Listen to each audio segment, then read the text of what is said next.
over the dark night. She reached up to the sky of stars and caught the red-hot light of the North Star.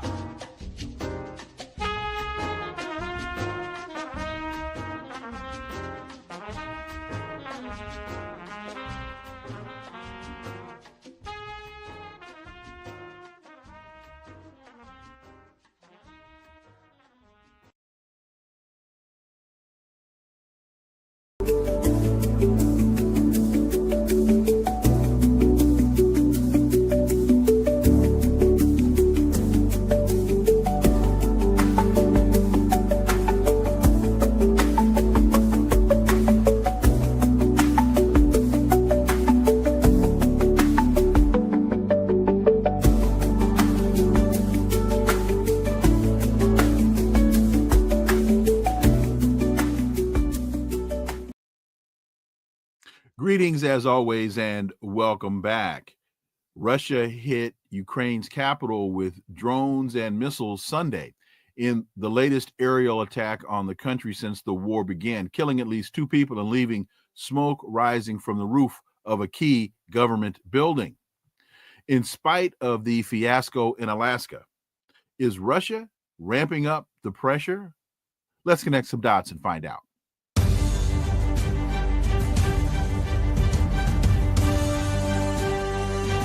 Connecting the Dots with Dr. Wilmer Leon, where the analysis of politics, culture, and history converge. Welcome to the Connecting the Dots podcast with Dr. Wilmer Leon, and I am Wilmer Leon. With each show, my guests and I provide insight and analysis into current events and the broader historical context in which most of these events take place. Let's quickly look at a couple of today's headlines. The House Oversight Committee released hundreds of pages of documents it received from sex offender Jeffrey Epstein's estate yesterday, including a redacted version of the so-called birthday book allegedly gifted to the deceased financier and child predator on his 50th birthday with messages from very high-profile friends. Well, the letter that Trump claimed did not exist is in the book. Now the lie is it's not his signature. So if he didn't sign it, who did? The Department of Defense was named by Congress in 1949. So it can't be changed by executive order. But in spite of that, Defense Secretary Pete Hegseth isn't waiting for legislative authorization to rebrand himself as the Secretary of War. Their first target, a defenseless boat of 11 people in the Caribbean, and now Chicago. The president tells us that Chicago will find out why it's called the Department of War. He's unconstitutionally turning the military on its own taxpayers. The Israeli military issued an evacuation order of all of the city of Gaza, where hundreds of thousands of Palestinians are sheltering and some Israeli hostages are believed to be held, as it expands a ground offensive against Hamas in the area. The evil that evil men will do is endless. On today's episode, the issue before us is Russia hit Ukraine's capital with drones and missiles on Sunday in the largest aerial attack on the country since the war began, while the U.S. and European officials are threatening to impose more sanctions on Russia over the war in Ukraine. What's the latest in the region? My guest is an American documentary filmmaker living in Crimea, Regis Tremblay. Welcome back. Well, thank you, Wilmer. It's always great to be with you. I truly enjoy and look forward to our discussions. So a couple of weeks ago, President Putin and President Trump met in Alaska. Many, I think, were hoping, but false hope, that somehow some ceasefire was going to be announced. And after that meeting, there was no cessation of exchange. Now it appears as though Russia is escalating. What's going on, Regis Tremblay? Well, initially, I think most Russians were very happy about the summit in Alaska, at least because now the two leaders of both our countries were talking to each other. That's basically how people felt. They also were holding out hope that things would change, that maybe Trump would cease sending money and weapons to Ukraine. That didn't happen. A couple of days later, he said he's going to send the weapons, but he's going to send them to NATO countries that have to buy them from the United States, and then they're free to send them to Ukraine and use them there. The hypocrisy is beyond belief. The other thing that people were hoping for here, that Trump might remove some of the sanctions. That did not happen. In fact, Trump is now threatening to impose more sanctions on Russia, which is totally ludicrous in itself because there are over 2,000 sanctions that the US and Europe have imposed on Russia, and they've had the exact opposite effect. I can tell you that because I live here. Russia's economy has increased. Russia has risen to the, I think, 4th or 5th largest economy in the world. We have everything we need here. We don't need anything from the United States or the West. In fact, what's been happening, and I hope we can talk about this, Russia has turned its back on the West and has clearly stated that Russia is moving east. So that's my take on the Alaska thing. It was a tremendous, I think, PR opportunity for Russia. Putin came across as a very astute statesman, shaking hands with Trump, looking every bit like he really likes him and they're good friends. And yet Putin did not take one step back from all of Russia's 4 conditions for ending the special military operation. And Putin insisted again that the root causes of the conflict would have to be solved, namely the encroachment of NATO since 1991, when the United States, in the person of the Secretary of State, James Baker, promised Gorbachev that NATO would not move 1 inch east.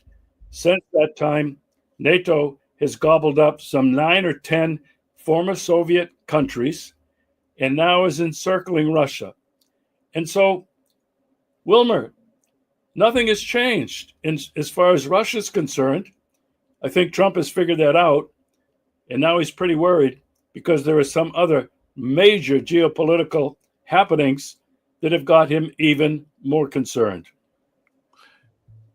A couple of things. One, to those that just heard you say that Secretary of State James Baker in 1991 promised Gorbachev that Russia would not move 1 inch further. I'm sorry, that NATO would not move 1 inch further towards the east if Gorbachev agreed to the reunification of Germany.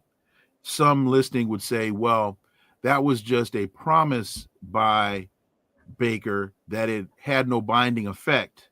Well, to those that that don't understand international law, I think it was a 1932 or 1933 case called Greenland v. Norway, where it was determined that statements made by responsible individuals of countries, such as the Secretary of State, that those commitments are in fact binding. So to those thinking that that was just James Baker talking off the top of his head, no. in the international perspective, that was a commitment by Baker that the United States was bound to uphold. And it wasn't only the United States. I want to say France and a couple of other countries made similar commitments to Gorbachev as well. The other thing that really struck me in listening to what you've just said is, you said the world thought things would change. Trump would stop sending weapons, and Trump might remove some sanctions. You put the onus on Trump. Western media put the onus on Putin. And I just found that to be when you listen to Ali Veshi and all of these other yackers in the West, this was Putin's fault.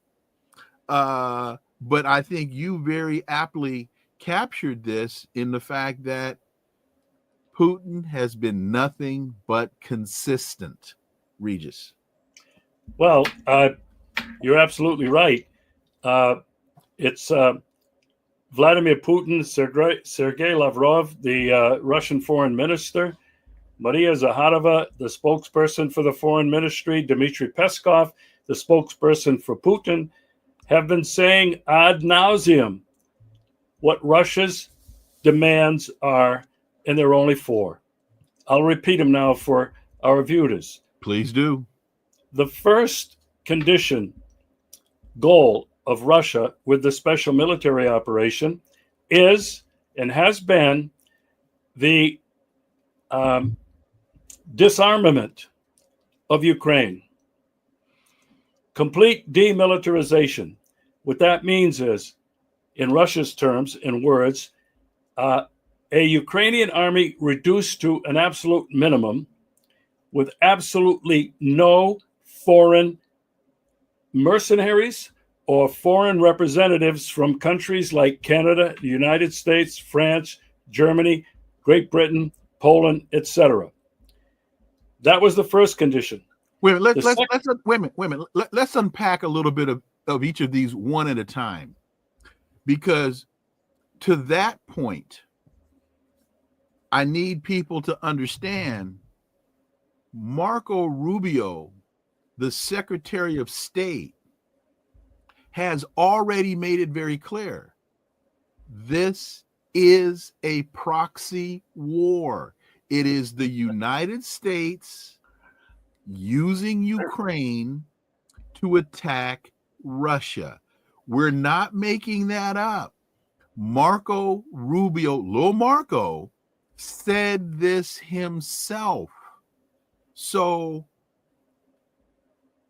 that, in my opinion, is an acceptable expectation of Vladimir Putin, the target of the ire of the United States, if peace is going to be reached. Wilmer, I have long since argued that we stop using the proxy war. Mm-hmm.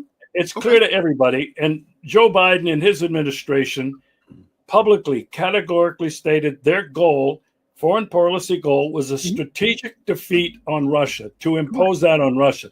Come on. That is a direct declaration of intent of the United States to make war on Russia.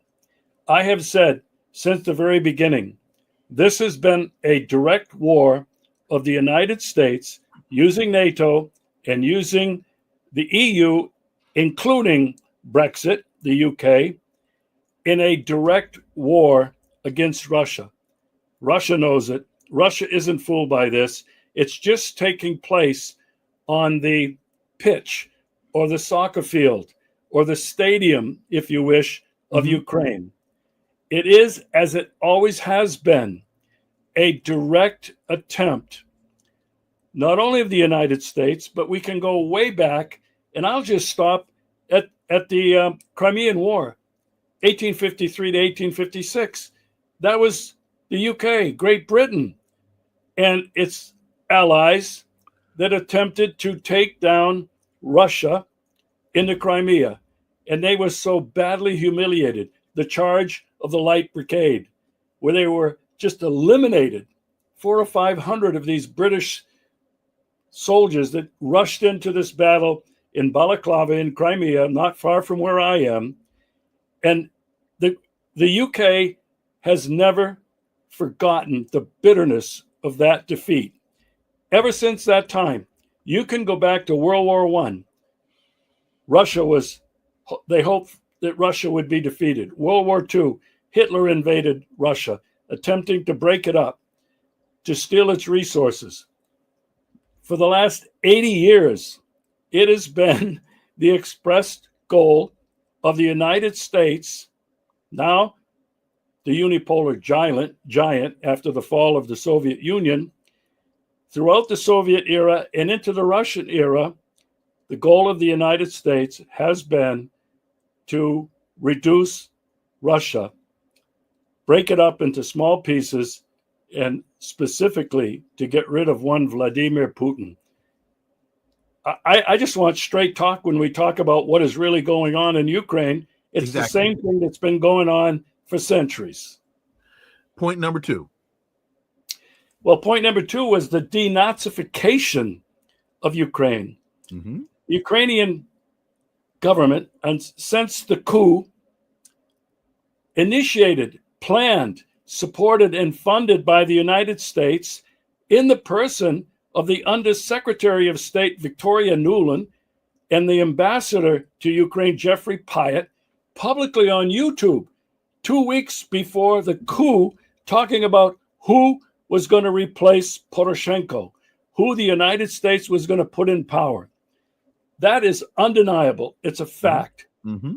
And with that came this some 80-year ideology, neo-Nazism, in the name and the person of Stefan Bandera, who committed incredible atrocities against the people of Ukraine and Poland with the Soviet military. Since that time, this ideology of Nazism has pervaded Western Europe and much of the rest of Europe, although it's been rejected by people from Odessa to Kharkov to Kherson and the Donbass. There's no doubt about that. And so Russia, the Soviet Union, is the country that won the Second World War, mm-hmm. that totally defeated the German Wehrmacht, Hitler's army, in the Soviet countries. That has been whitewashed from the history of the West and the United States of America. But the ideology of neo-Nazism has totally infested the government and the people in control in Western Ukraine. Volodymyr Zelensky is a Nazi. They have warned him that if he ever began talking about peace, they would kill him. The Azov Battalion, these other neo-Nazi armed regiments that are now part of the Ukrainian army. And so when you look at this from Russia's perspective, they thought in 1945 they had defeated Nazism, defeated Hitler, defeated Germany. But here it is, looking at them in the face again and threatening. All you have to do is listen to their rhetoric. It's extreme hatred of Russia. They consider Russians less than human. It must be eliminated. They have banned the use of Russian as a language in the country when people in the Donbass, primarily Russian speakers, people in Odessa, primarily Russian speakers. These Nazis have even attacked the Orthodox Church in Ukraine, claiming that it still has ties with the Orthodox Church in Moscow. And so as Putin looks at this, as Russians look at this, they realize that if they don't denazify Ukraine with this special military operation, it is only going to come back later, again, in a different form, to raise its ugly head and attempt to take down Russia.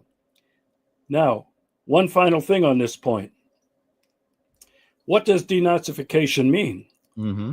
Well, Putin has never expressed it, but anybody that is thinking about what Nazism is, or neo-Nazism, it's the same thing. It's just a new form of it. Mm-hmm. If Russia does not eliminate it, it's going to come back again, as I just said. How can they eliminate it? Well, Kiev, the capital, is full of neo-Nazis. Their Rada, which is their parliament, is full of Nazis. Zelensky himself is under control of the Nazis. So what does that mean? It means denazification, that Russia has got to wipe that out. That means that Russia really has to go all the way to Kiev and Lvov and eliminate all of these neo-Nazis. The military neo-Nazi regiments, the politicians, Zelensky himself.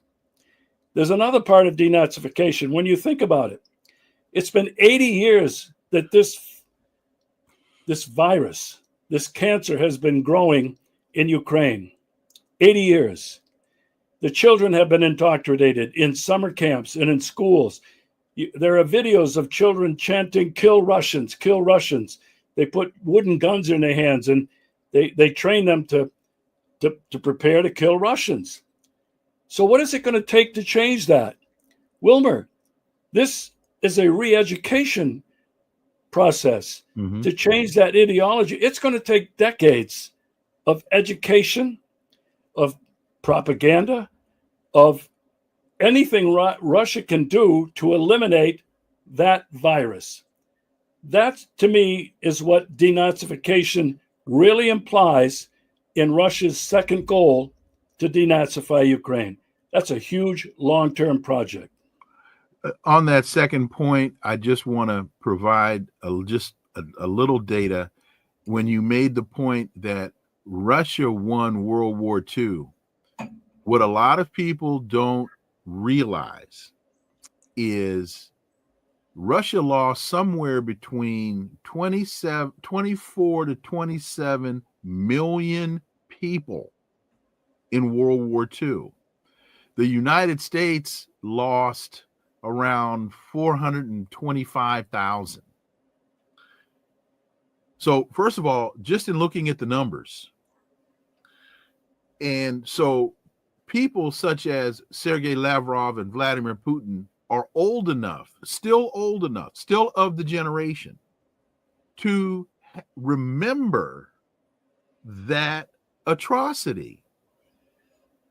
And I'm glad you put it in the context of from the Russian perspective, because one of the things that I think escapes the logic of people here is, if you are in fact supposed to be engaging in negotiation, successful negotiators, and I had another life, another career doing this, you have to understand the interests and the needs of the person you're negotiating with.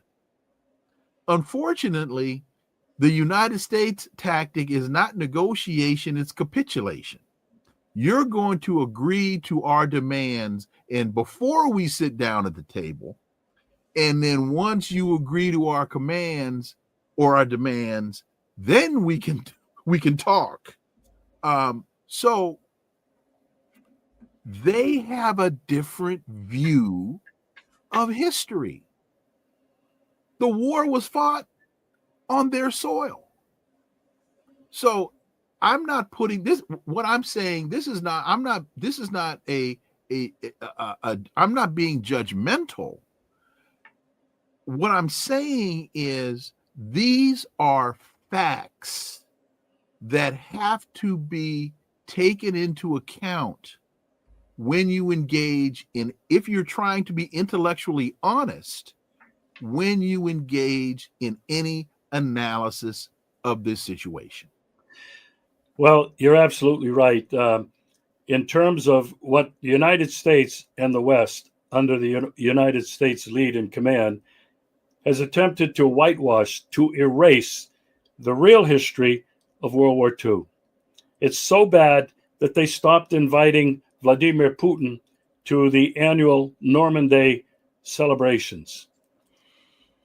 Russia is the one that really destroyed the vast part of the Wehrmacht, the Nazi military, on Soviet soil. I said Russia, but it's the Soviet Union at that time that did it. The countries that belonged to the Soviet Union. They did lose 27 million people. This is ingrained in the DNA, hardwired in the minds of all Russians. It's only a generation ago, 80 years. They've had grandparents and parents who died in that war. 27 million Russians, not just military, civilians that were burned, that were shot in the head, that were hung by the Nazis. They will never forget this. And this is extremely important, and it's part of understanding the Russian mentality. I will even go so far, it's important to understand the soul of Russia, the Russian soul. What are they made of? They're incredibly religious. Orthodoxy has had the major effect and influence on this country since the 11th century and the time that Alexander Nevsky converted to Orthodoxy and changed all of the Rus at that time to Orthodoxy. It's part of who they are. I've been living here now for almost 6 years. I've been coming here since 2016, 2018, 2019. And I have to tell you that and I couldn't consider myself a filmmaker, a documentary filmmaker, historical documentary filmmaker. I consider myself a journalist in that I have made over 650 video podcasts trying to show what Russia and life in Russia and what the Russian people are like to the West. I feel that there's probably not too many people more qualified to present the Russian perspective than myself. And that is not being proud. It's not just patting myself on the shoulder. It's a fact. All of these people, these bloggers, these experts, they're completely focused on their U.S. perspective. Mm-hmm. And they're trying to analyze what Putin and Lavrov and the Russian military are doing. Quite frankly, not many people have a clue because Putin and the Ministry of Defense have really not expressed the strategic plan, the strategic military plan in this objective, except to demilitarize, denazify. And the third point that I was going to make, a goal, was the complete neutrality of Ukraine. No NATO ever. And so that's my perspective. As an American who's been living here these years, I think have a pretty good idea because I have so many Russian friends. And these friends are not just your common, ordinary, middle-class laborers. I'm associated with academics. I'm part of academic forums and conferences as the only American there. I'm connected with journalists. I'm connected with politicians. And so I think what I'm saying is I have a pretty good idea of who the Russians are, what their soul is like, and how they're reacting to all of the propaganda about them for some 80 years. You know, and quickly, just to that point, no NATO in Ukraine. And I've heard the response to that by some being, well, who is Putin to make that demand? And I think the answer is it's not Putin making that demand. It's the United States promised that would be the reality. An agreement was reached. If Mr. Gorbachev, if you agree to allow for the reunification of East and West Germany, the American Secretary of State said NATO will not move an inch further east. All Putin is saying is live up to your commitment. You're exactly right. And I want to emphasize what actually happened. We've already talked about it. You pointed it out that they made the promises to Gorbachev.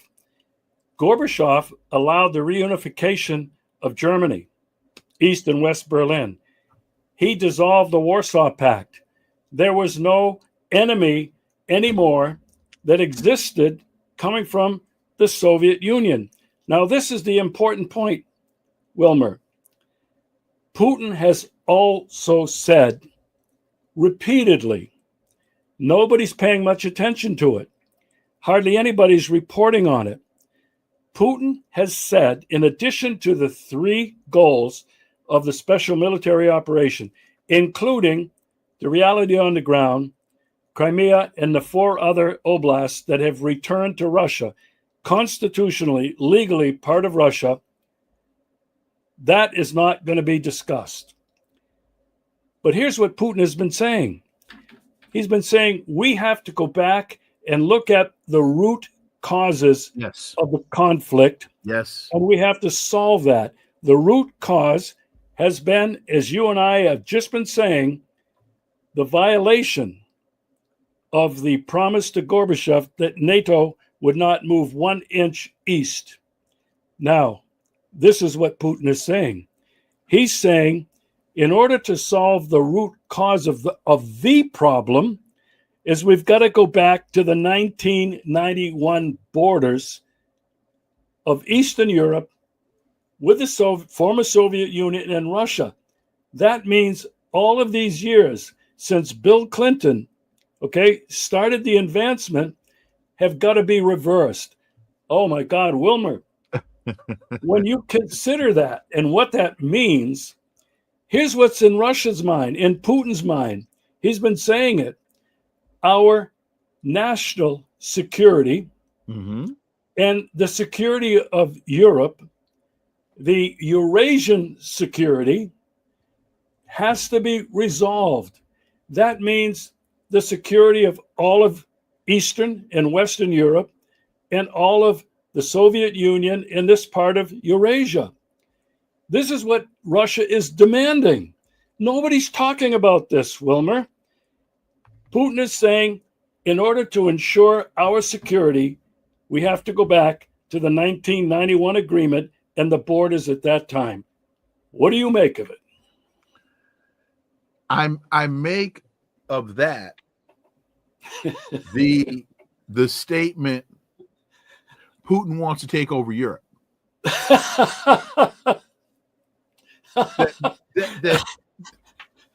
Because that's one of the rebuttals that we hear from Macron, that we hear from Merz in Germany, exactly. Starmer in the UK. that if you don't stop him here, he's going to take over Europe.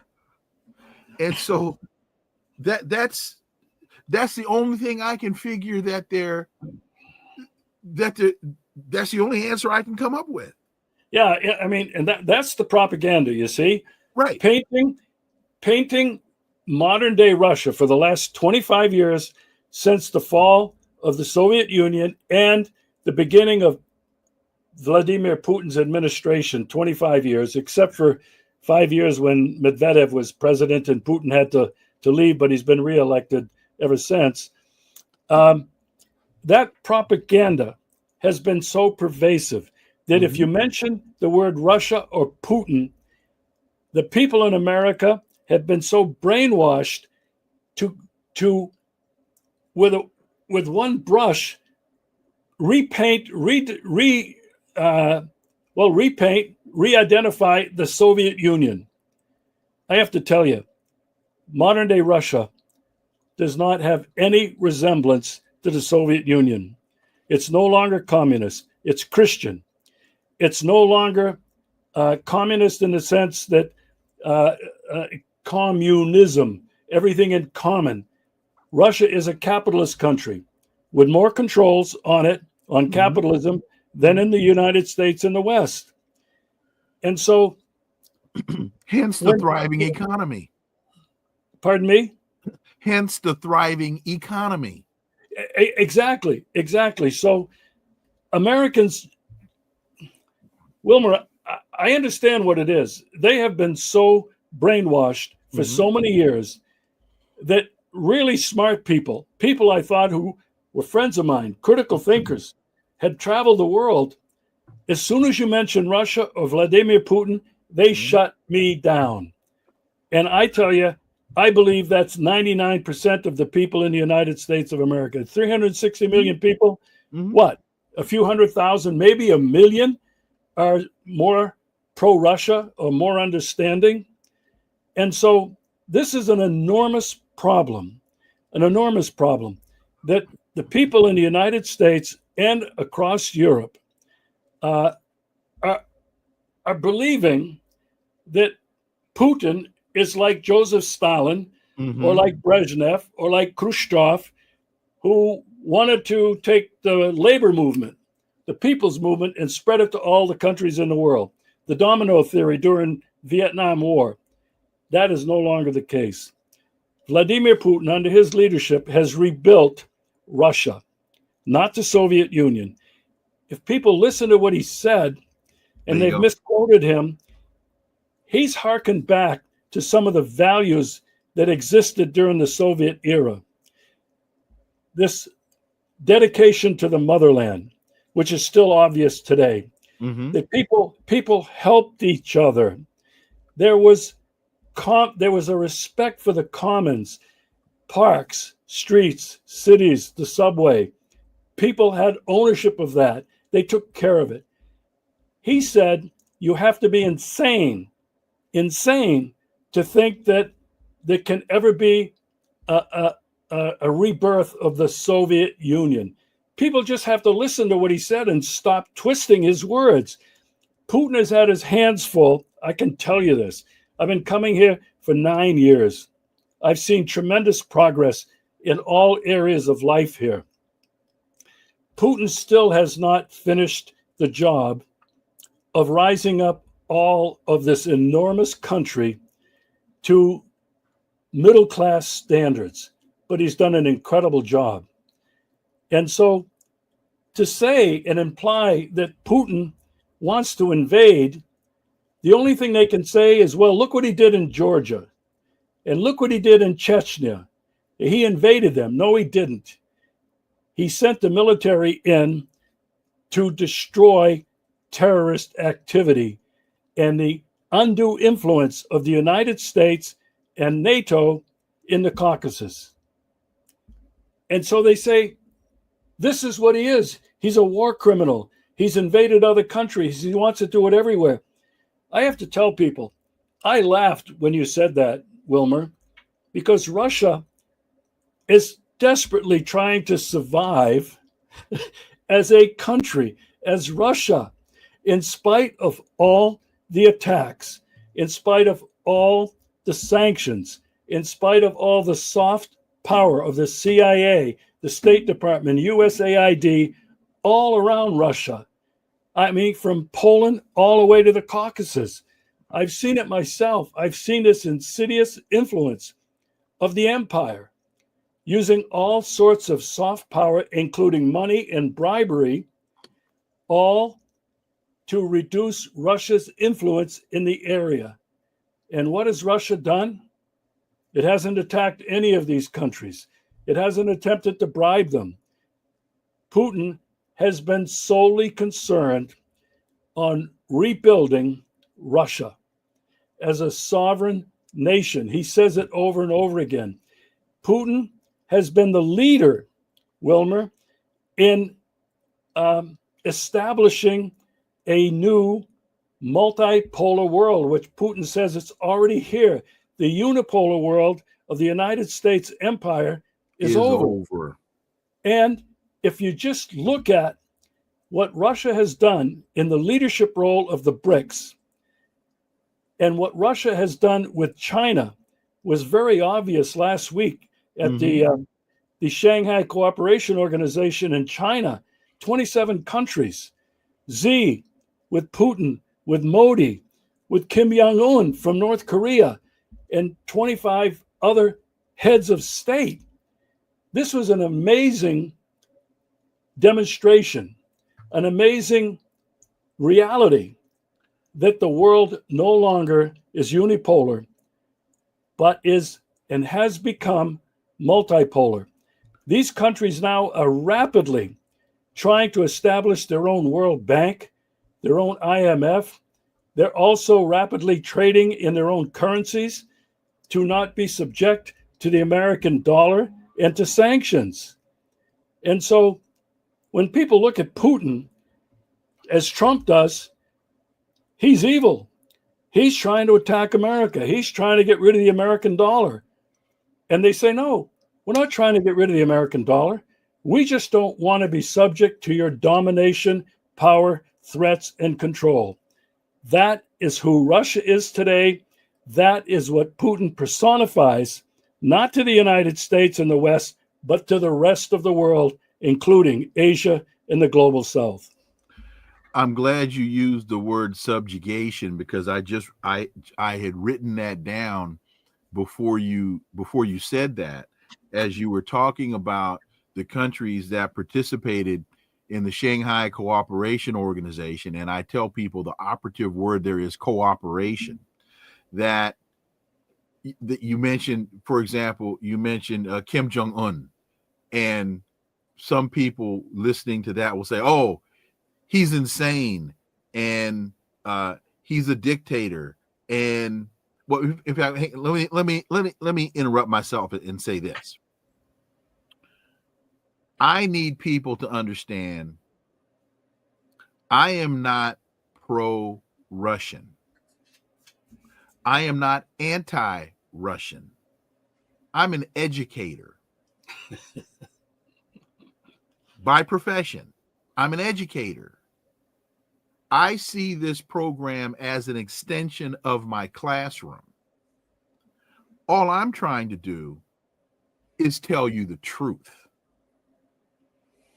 as my study and research has enabled me to determine. I'm just trying to tell you the truth.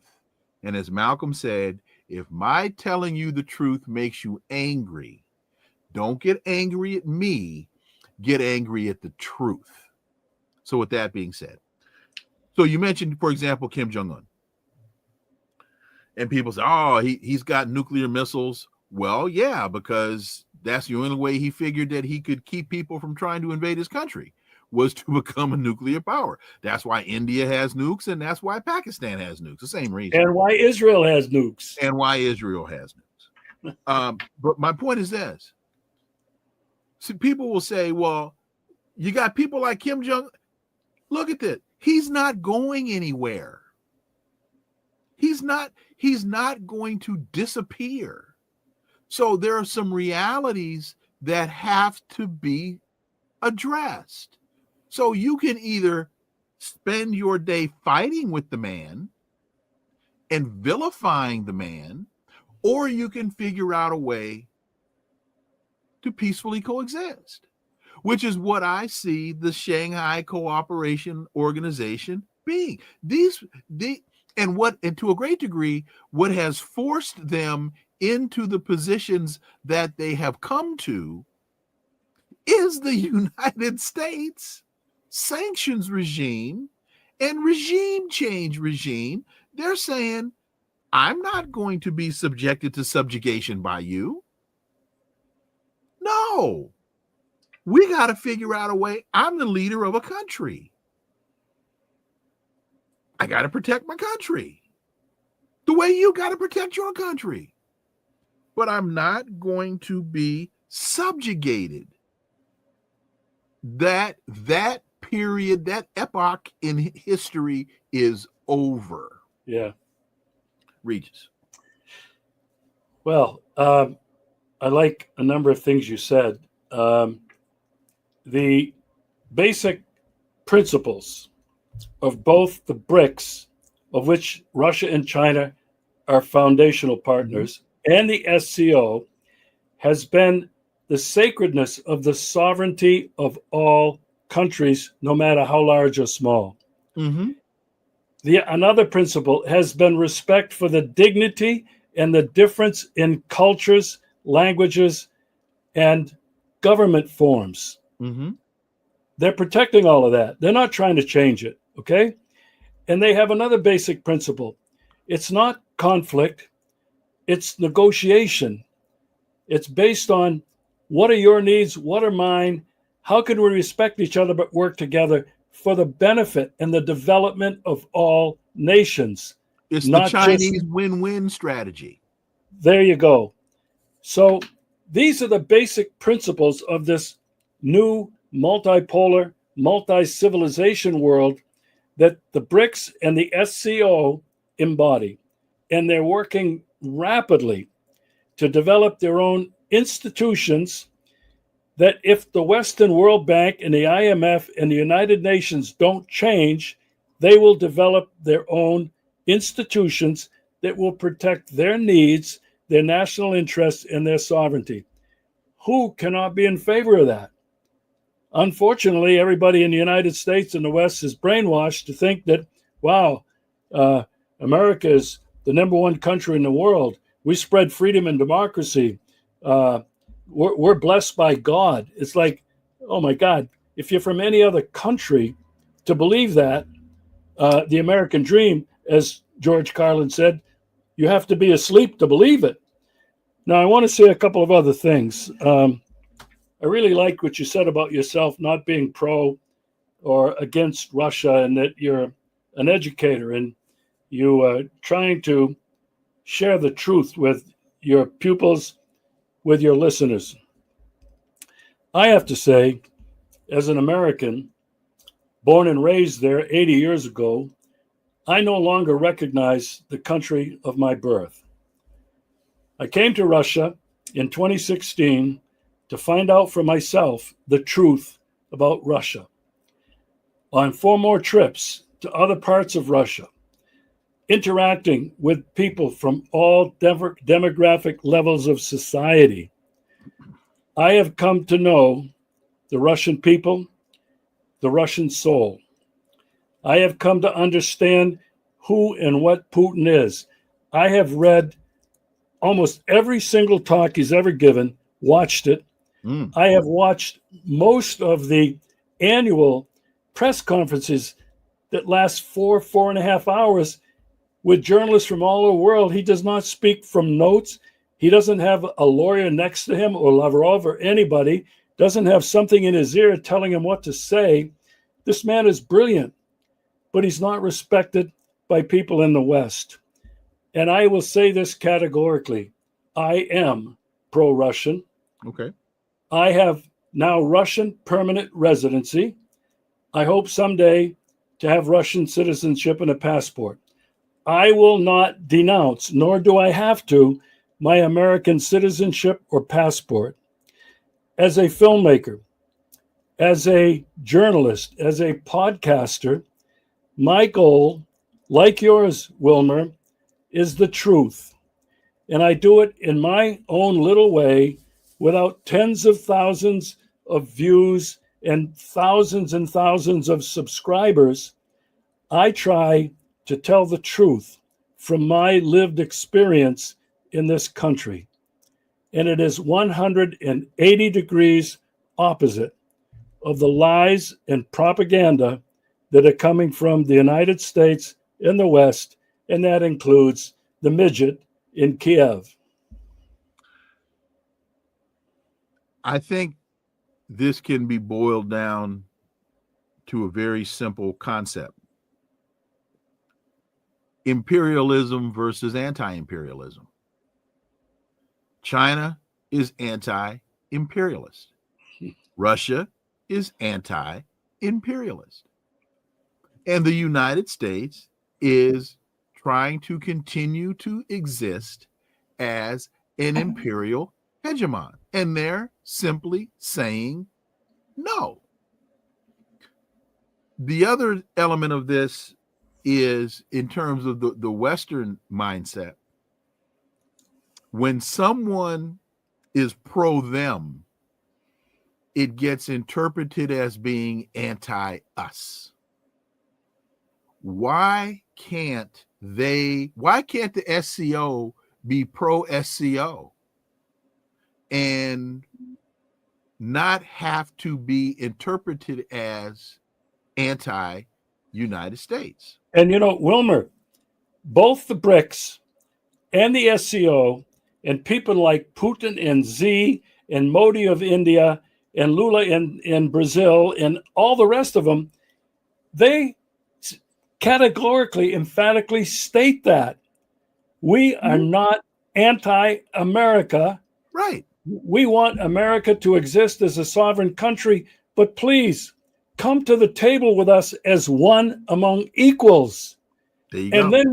then we can have peace and unity and prosperity for everybody and not just the United States. Incredible point, Wilmer. And folks, the United States is engaged in genocide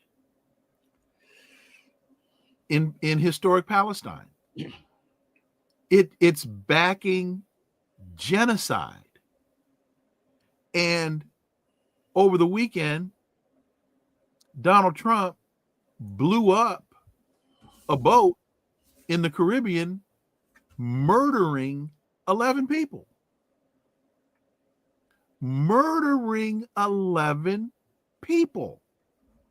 And I can't remember now if it was Hegseth or if it was J.D. Vance. It might have been J.D. Vance who said, we don't care about international law.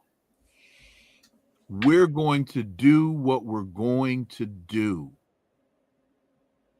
That cannot be supported. That cannot be defended. Look, it's a drug boat. Okay. It's a drug boat. Where are the drugs? Where's the boat? Where are the drugs? What happened to due process? Why not stop the boat, board the boat, inspect the boat? If you find drugs on the boat, seize the boat, take the people to court. That's standard protocol. That's due process. No, you sent a missile and blew the boat up. That's murder. And final point on that, 11 people on a drug boat? If each person weighed 180 pounds and you only need one person to drive the boat, that's 10 extra people. 10 times 180 is 1,800. That's 1,800 pounds of weight that's not drugs. You can't. One thing about drug people, they're business people.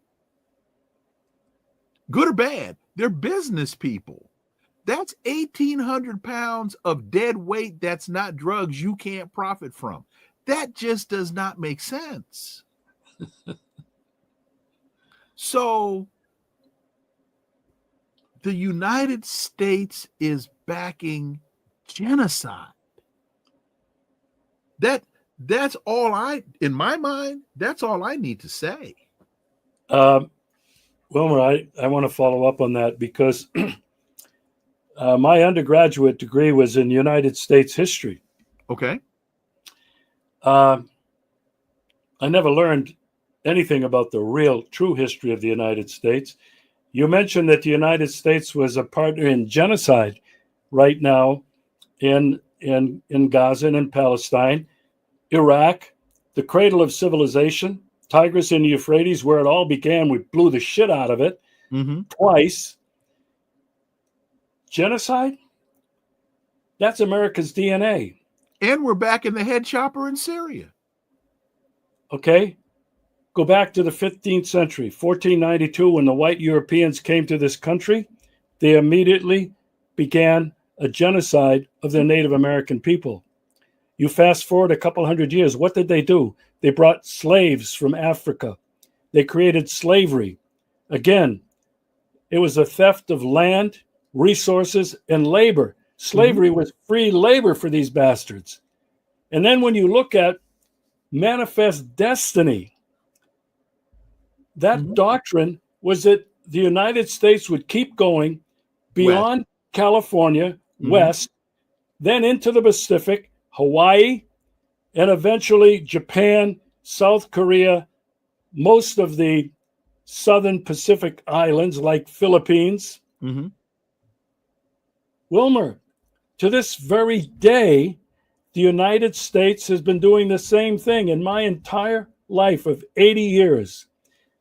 I don't know how, I think it's over 50 or 60 countries that the United States has either invaded militarily, sent the CIA in to conduct extrajudicial assassinations, meddling in the governments and politics of all of these countries. I mean, the United States, if it's anything, is a genocidal country. Now, I'm not painting all Americans with that picture, but I am saying that the United States government and its history, which has been vastly untold and undiscovered, has been a genocidal country. It's doing nothing different today than it did in 1492, what they're doing in Israel, what they're doing in Ukraine, what they've done all over the world. And this is the sad, really disturbing fact that the people of the United States need to come to understand if they're ever going to break out the mind control that the United States is God's favored nation, that they are all about freedom and democracy. And I'm afraid, Leon, we're too far into the game for that to happen in the United States.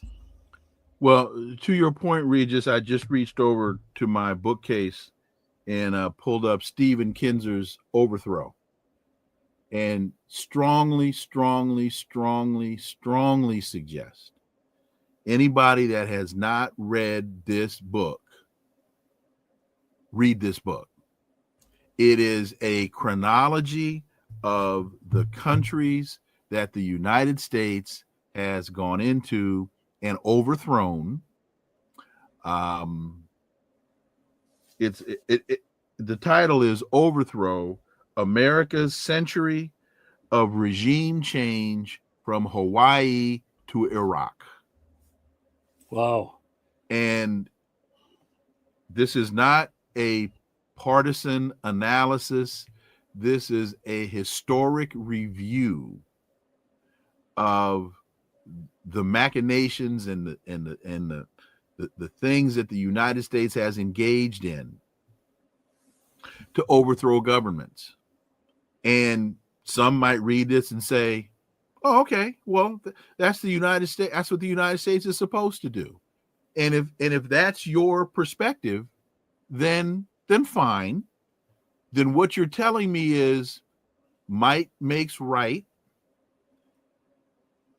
The golden rule is he with the gold rules. Then if that's your mindset, then when China kicks America's ass in Taiwan, you can't complain. When Russia's kicking American ass in Ukraine, you can't complain, because might makes right. Well, and right now, the Russian, the United States fleet in the Asia Pacific is no longer powerful. It's not what it used to be. Even Kim Jong-un and North Korea can sink any one of the American aircraft carriers or destroyers in the region. China can do the same. They don't have to involve men on the ground with tanks and guns. Russia can do the same thing. As we Now, get out, I just told my students yesterday, Ansar Allah in Yemen controls the Red Sea. The poorest nation in the world ran an American aircraft carrier out of the Red Sea. The game has changed, folks. The game has changed. It's not changing. It has changed. And Wilmer, I'd like to end on this note.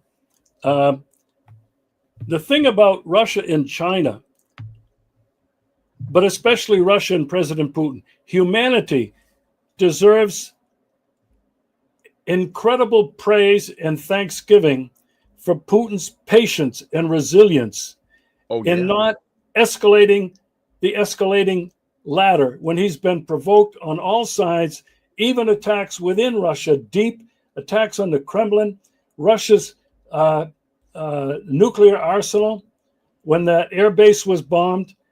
Putin has basically saved all of us from nuclear annihilation. The same can be said. Kim Jong-un as well. The same can be said for Kim Jong-un, President Xi. They have been the most threatened. But I'm sorry. I was thinking Xi Jinping. I said Kim Jong-un. I meant Xi Jinping. But Xi Jinping as well. Yes. They have exercised restraint. Yes. Because they're playing the long game, understanding that the United States, and I have to, whenever I say United States, I mean the city of London, those globalist bankers that have been controlling everything forever. The Russians and the Chinese clearly understand that the empire is crumbling upon itself, economically, politically, socially, spiritually, morally.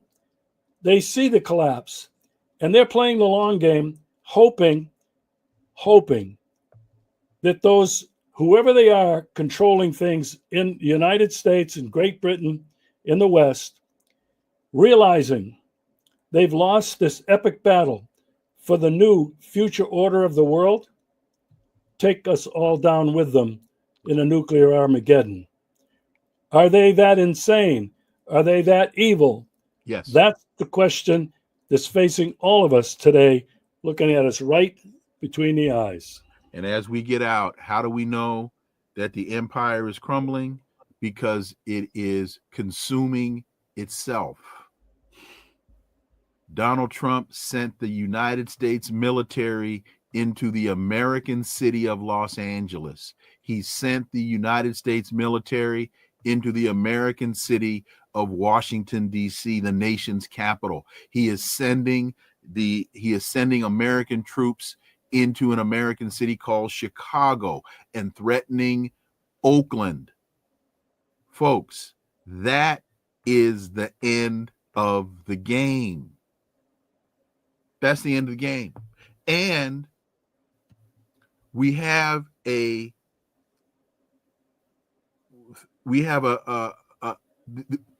other parts of the American government are not doing their jobs.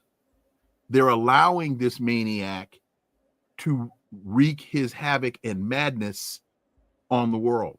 Congress is not pushing back, and the Supreme Court is validating his atrocities. Folks, it is imploding.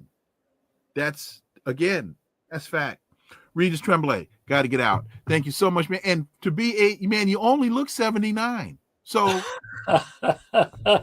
thank you, my friend. Looking forward to having you back, Regis. Thank you. Thank you, Wilmer. Appreciate it. Stay safe. All right, folks. Look, I want to thank you all. Where'd my thing go? I want to thank you all.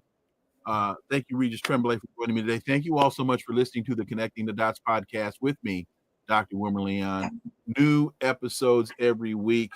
Tomorrow, Wednesday, I believe my guest is going to be Laith Maroof.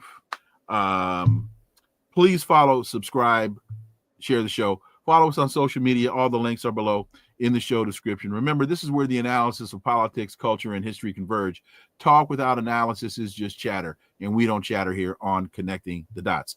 See y'all tomorrow. Until then, I am Dr. Wilmer Leon. Have a wonderful remainder of your day. Peace. I'm out.